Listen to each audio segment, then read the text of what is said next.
From the Ear to There Travel Studio, this is the Ear to There Disney Podcast. It's a food world after all, not just burgers and hot dogs. It's a food world after all with your hosts Johnny and Phil. Welcome to It's a Food World. It's Wednesday. It's time to party. Let's try it. I'm your excellent host, Phil Gramlich, and with me as always is Johnny Shortsleeve. Party on, Johnny. Boogie Down Productions. What's going on, my man? How are you, man? Living the dream. I was going with my Wings World. It's my best Wings World intro. It didn't really work out, but what are you going to do? Now I got to do the... I don't have the hair to tuck behind my ears. I mean, to do the... Okay. I saw a gremlin the other day. It's funny you mentioned Wayne's World. I saw a gremlin on the road the other day. It wasn't decked out like the Wayne's World version, but it was a gremlin. And I thought, wow, man, that thing was looking pretty cherry. There's not a lot of those things on the road. Remember, that was such a integral part of the storyline and their own persona with the gremlin. That's an icon. That's an iconic card, like the light blue with like the flames on the side of it. Yeah, what was it called? They had a name. The something mobile, I forget. But yeah, man, how you been? How's your week going? How's everything in the short sleeve household going this week? Man, we're good. And what's funny is we're getting ready to talk about food. I already got a belly full of dinner, and now I'm churning in my mind, thinking, we're gonna talk about. I'm getting hungry. Listen, do you hear it? You hear that right there? That's saliva building in my mouth.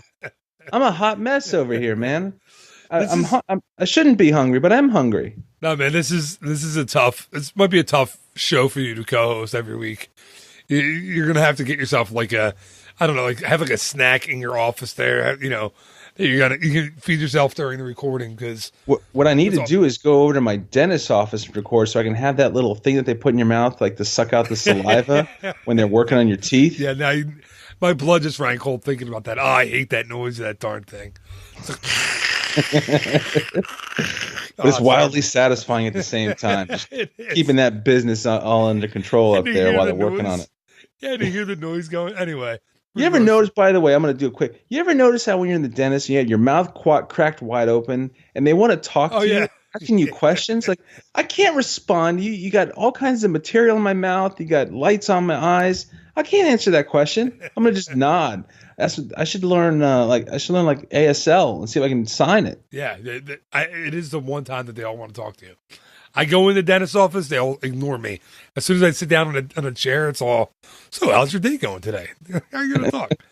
Anyway, I was going to put my hand in my mouth and try to make the noise, but that would just gross people out more. And this is an episode about food, so I shouldn't do that. Yeah, man. All right, so I mentioned in the first episode that we did, the first one of these, that we'd be talking about table service restaurants, quick service restaurants, stands, and kiosks. So this week, we're going to officially talk about our first stand. So do you want to kind of introduce what we're going to be talking about this week, or do you want me to do it? Well, I'll give you my take, and then you can tag in and see how it works. Yeah, it works. That works for me. So this is a funny thing, and I like that this is so early on in the series that we're doing right now because – honestly, I'm not lying. I'm 100% genuine when I say this. You are the one that turned me on to this stand because I'd known that it existed forever, but I just walked right past it. Never even gave it two thoughts about stopping to see what was going on in there because on the outside, it's very, very plain, not assuming. You don't see anything that screams at you, hey, there's something unique going on here. So you just keep walking. And this is at a location where there's a whole lot of competition for great food. So that being said, why don't you, drum roll, please, go ahead and let her rip, Tater Chip. So we're talking about, and believe it or not, it's the popcorn cart in Canada. The ba-ba-ba. That's what we're talking about the same thing, right? That's what you prepared for today as well. Yeah. Oh, good question. I know because we don't compare notes. That would be hilarious. If you were just like the Adventureland, spring roll cart. I don't think that exists anymore. It doesn't exist anymore, no. But let's talk about it. So the popcorn cart in Canada. Now, yeah, I think you're right. I think most people are like, okay, it's a popcorn cart. Who cares? but it's not. It is. That's not true. It is a popcorn cart, but they have more than just popcorn. So, do you want to talk about the menu? Let's talk about the menu first. And can we caveat the menu, because the menu changes a lot. And I've since you turned me on to this thing a few years ago, and I remember every time I walk by it now, I take a peek and see what's going on. And it seems like not every time I go by, but in the last few years, it's changed a bit. There's some new things that they bring in, and then they kind of disappear, and then it kind of comes back. It's obviously popcorn is like the staple, the Pop Secret popcorn, but then they also sneak in a few different things here and there, like they have the maple popcorn that appears every now and then. I feel like I've seen it like in the packaged form, but also I've seen it like in fresh form. Have you ever tried the maple popcorn there? I have tried it, and it's very different than I thought. I kind of was expecting caramel corn. Yeah. And it doesn't really taste like that. It's a unique kind of, have you tried it? It's a unique, like, really a lot like maple. It's a maple syrup flavor. It's different. Right. Because, and I'm a massive man certified. I know my food. Here's the thing with maple popcorn, in my opinion, is indifferent than caramel popcorn. Maple syrup burns at a really low temperature. So you can't like cook it like, like kettle corn, they'll like put sugar and, it kind of like comes as a part of the process of making the popcorn or the kettle corn. Even caramel, they kind of can do it in the process a little bit. It still have to be careful with the caramel temperature, but maple burns at such a low temperature that if you're not good, you'll burn it and it just tastes like burnt sugar. Or if you do have the popcorn not at like, because popcorn is like really hot when it's like 350, 400 degrees, but maple syrup burns at like 200. So if you're just pouring, so essentially you just have to pour maple syrup over fresh popcorn, and then it just kind of has to like soak in there. So it's a really interesting thing that happens if you do it right. It's super. I mean, it's not super sweet, but you can tell there's that maple flavor to it, which is really interesting. But you're right that you have a good point, because our palates. Goodness gracious, my mouth is watering. This is Bush League here. If we're trying to do a food podcast, I can't do it. I'm drooling all over the microphone. You need the spit bucket. I need to. Like the high school wrestlers. Just walk around just walk around. Spit cup. We're used to the flavor and the texture of caramel popcorn, or like I'm not even gonna say like Cracker Jack, but like good like like the caramel popcorn in Germany. I'm not even trying to pronounce that place. Caramel Couches. Yeah, something like that. Yeah, you gotta watch how you say that. Yeah, you gotta be careful. Might offend some people. my a little dicey there. We're walking the line. Yeah, my German's a little rusty, meaning I'd never spoken it before. Well, dude, I'm German. I took 5 years of German in high school. I still can't speak a lick of it. No. But look, it's a totally different texture, and the flavors and different when you go with the maple syrup. I don't know. I like it. It's because it's different and interesting, but it's not something that's always like my go-to if I want popcorn at Walt Disney World. But it's good to change it up, definitely. Yeah, it's a different. Like I said, I had no idea about the burning of the caramel versus the burning of the. You did a lot of research for this show. No, I experiment a lot in my kitchen.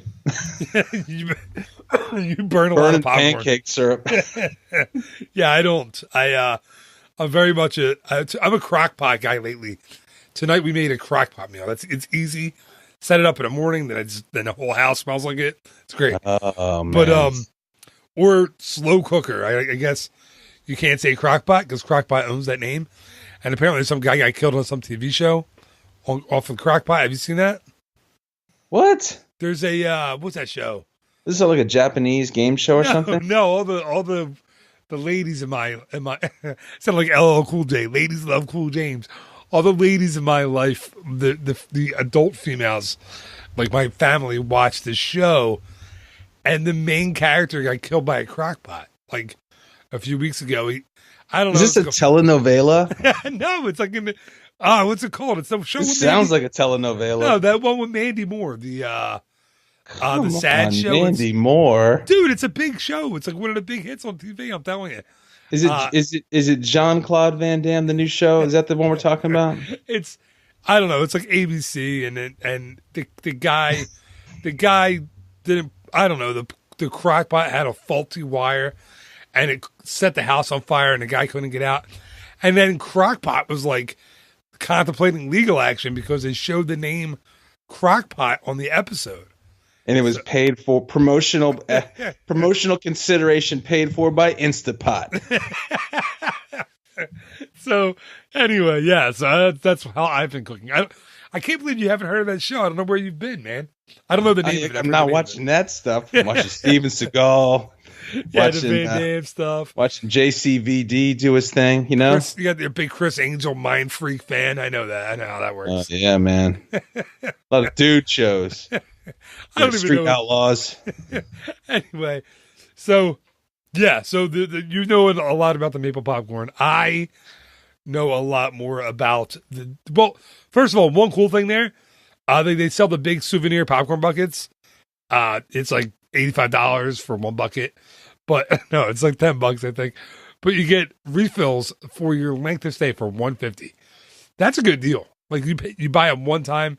I mean, you got to eat a lot of popcorn, I would think, to make it worth it for yourself. But still, you get Wait, is it $150 for the day, or is it like for like length of stay? I think that's your whole. You get the one bucket, and then you get to fill it up the whole week. Don't you? So you pay like $1.50, right? Every time you go to fill it up. Yes. And then, but how do they prevent someone like me rolling up on January 1st? I think you need your receipt from the original purchase. Well, if I do that and it's like September, I like go every day of the week. Could I do that? I don't know. I guess. Did we find a loophole?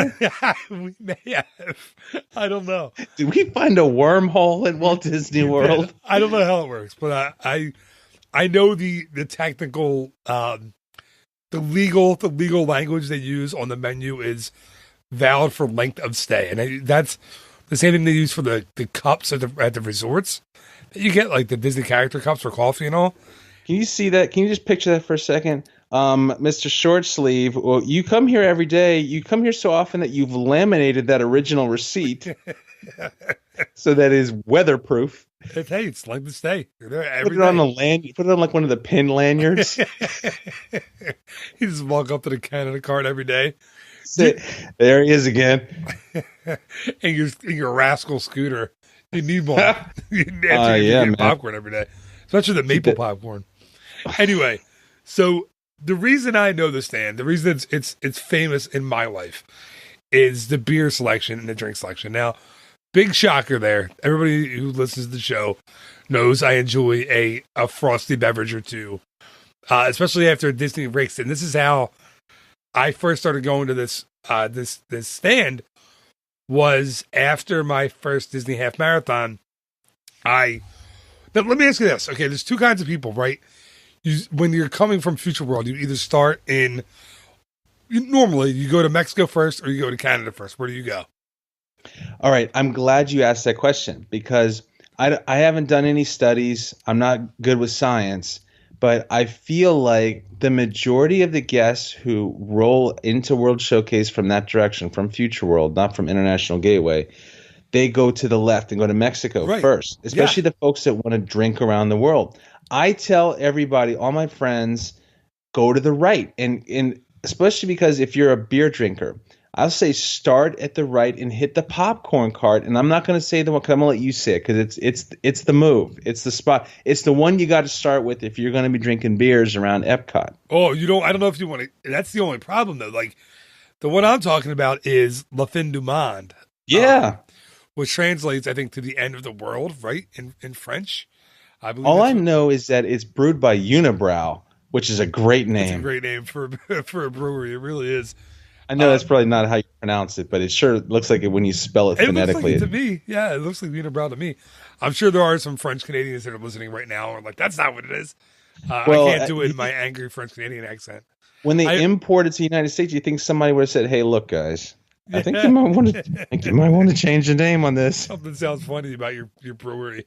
But yeah, so my first, I'm always a go to the left towards Mexico guy. I always am.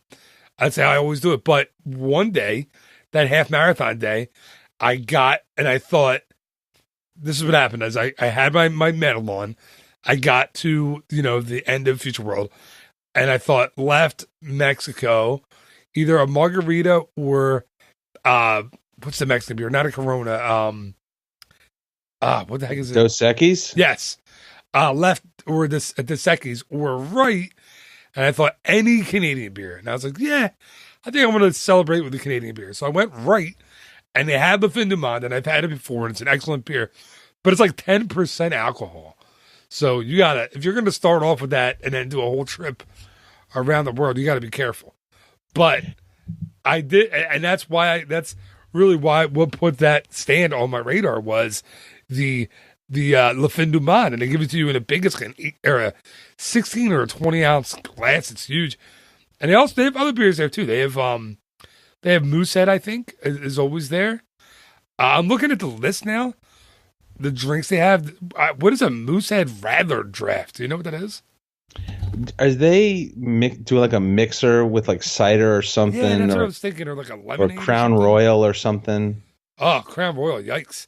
They have an Ottawa apple drink, which is Crown Royal maple whiskey, apple infusion, and cranberry juice. That sounds delicious. I mean, yeah, but you know what, man? I'm a purist, and I'm not gonna. I mean, I've never tried that concoction, but I rather just kind of just stay straight. Like even like going to like a Black and Tan or Snake Bites and all those kind of like 50-50 drinks. I get it. It's neat looking, but I just want to just go straight up. No messing around. No going crazy with that kind of stuff. So you're going straight, maybe a Moosehead, Le Fin du Monde. Well, they have some wines there too. I don't know what their wines are. See, honestly. Canadian wines, no disrespect, like ice wine is the move for if you want Canadian wine. Okay. And that's like a great like after dinner with a dessert. It's like a really sweet one, right? It's super sweet. So that's why when you see it, it's like always in these like it's like limoncello size like shot glasses almost worth, but like they'll do it in they have their own like style of wine glass for ice wine, but not like the climate's just not right for like the normal grapes up there that you would otherwise see further south toward like the Napa Valley line where everything else is grown. But I think is Labatt the other one that they have besides Moosehead and Le Fin du Monde? Yes, they do. I don't know if they do. They do the Labatt, and they do. Yeah, I don't know if they have a light there at all. I know they have Labatt. Well, isn't Labatt kind of light? I mean, it's kind of like a super light. It's kind of I think it's a pretty. I don't know. That's I'm like talking a 5%er, I think. Yeah, I mean it's pretty good. It's like isn't that like Canada's Budweiser? It is. It's not. Yeah, Canada. You look at. I mean, Canada has some beers that'll knock you on your behind. Yeah, sure. But like if I just got to imagine that if you see like a pickup ice hockey game in Canada and a fist fight breaks out, there's usually some cans of Labatt Blue laying around. Let me tell you, how much time are we on this episode? All right, we got 2 minutes. We're pretty early on, I think. I was gonna say we got to wrap it up in a second, but I'll tell you a funny story. When I was in high school, I played hockey, right? So we had the chance to play a charity game against the Philadelphia Flyers alumni team. They were like the Broad Street Bullies, the guys who were known for like fighting and all that in the 70s.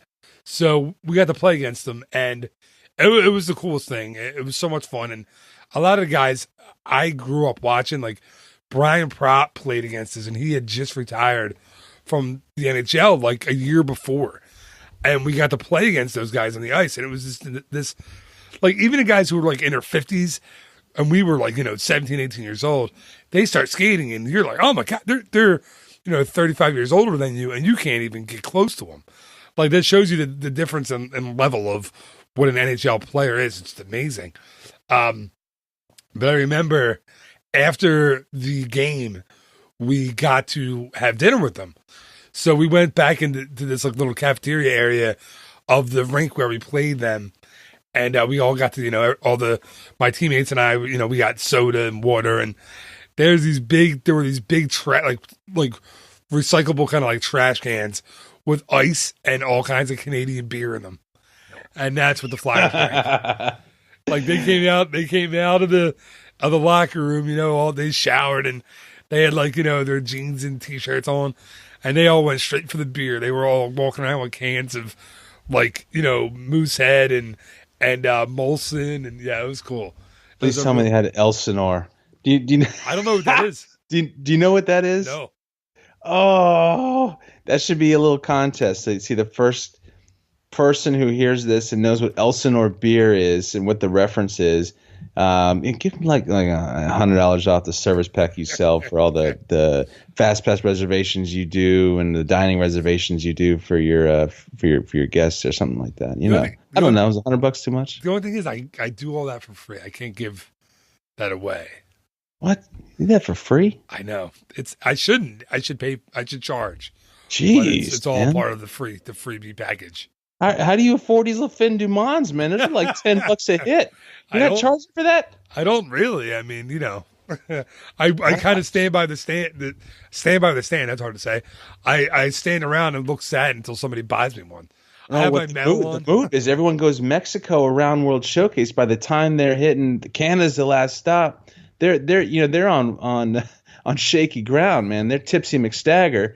And you're just going to sit there and just catch all the fallout. Yeah, well, they're ready to buy me a drink.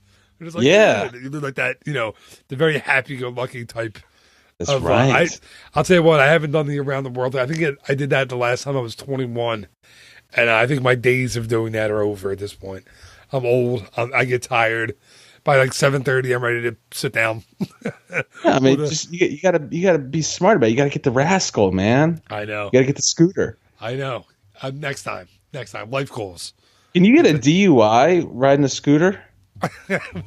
Let me see if we'll find out when I come down in a couple of weeks. We need to see if do you have any listeners who are in law enforcement who can clarify that one for us? We do. I think Frank, listener Frank. He's a cop. He's an emergency. He I don't want to say exactly what he does because I don't want anybody to know. Oh, but yeah, shout out to Frank. Thanks for doing what you do, buddy. He does that kind. He does something like that. He's in that kind of business. So yeah, Frank, let us know if you could get a DUI while riding a hover round. If you can get a moving violation. I bet you could. All right, man. Well, this is a lot of fun, and we got to I'm trying to keep them to around 15, 20 minutes, so this is pretty much where we cut out. I forgot how we ended the last couple shows. Do you remember? Did we just say goodbye? Let's just do that. I think, in this one, we need to do like the sign-up, Ziggy Saki. Should I get a beer? The Ziggy Saki, Ziggy Saki? Ziggy Saki, Have you seen me do that? Oi, oi, oi. I can do the drink. Wait, that's German, isn't it? Yes. Shoot, that right. Doesn't work. I can do, if you add A at the end of it, Ziggy Zaggy, Ziggy Zaggy, oi, oi, oi, A, that makes a Canadian. And call each other hosers. Yeah. Hey, you're a hoser, eh? Anyway, before we get in trouble, thanks again, man. This is a lot of fun. And well, I guess we'll see you next week. Right on. And that is going to do it for this week's episode of It's a Food World. Thank you so much again to my co-host and to my friend, Johnny Shortsleeve. These are as much fun to do as they sound. You never know what the guy's going to say. I kind of just laughed through the entire episode, so thank you again. And thank you for listening. As always, it is greatly appreciated. I hope you're enjoying these episodes. I hope they're a little bit different than kind of what you're used to. And if you are enjoying them, just do me a favor. Tell somebody about them. There's a foodie. There's a Disney food snob that you know. Tell them about this episode. I'd really appreciate it.